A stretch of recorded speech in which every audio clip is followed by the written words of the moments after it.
ఆవేళ సునీల్కి మరి తన తన బీఫామ్ మీద గెలిచినటువంటి మనిషి ఇష్టం అవుతుంది ఇంటికి పోవాలని ప్రతిరోజు రచ్చబండ పెట్టడం ఏంటి, నన్ను ఇలా దారుణంగా తిట్టడం ఏంటి అనేటటువంటి ఫీలింగ్ ఆయనకి కలుగుద్ది. ఇవి ఇద్దరు ఒక ఒక బాక్సింగ్ రింగ్లో ఒకడు ఎలా కొడితే తిరిగి దెబ్బతిన్నవాడు తిరిగి అలా కొడతాడు.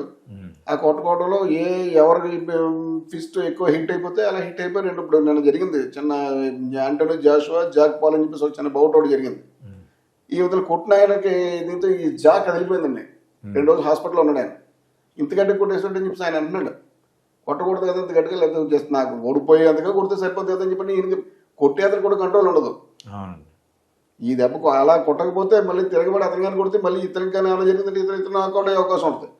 అంచేత ఛాన్స్ ఎవరు వదలరు, కంప్లీట్ మనిషి సరెండర్ అయిపోయినప్పుడు కూడా వదలరు, నాకౌట్ చేసేస్తారు.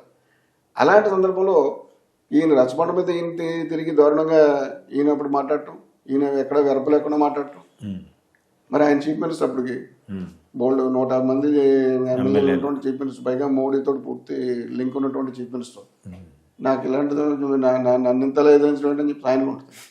ఇది వాళ్ళు ఏదో అనుకోవడానికి ఇది జనాల ప్రజల యొక్క ప్రయోజనాలు ఇన్వాల్వ్ అయ్యి లేవు అందులో. వ్యక్తిగతమైనటువంటి విషయాలు ఎవరి బలం వాళ్ళు అయితే ఆ బలం చూపించుకుంటారు. ఆ వాళ్ళు చూపించారు జగన్ గారు.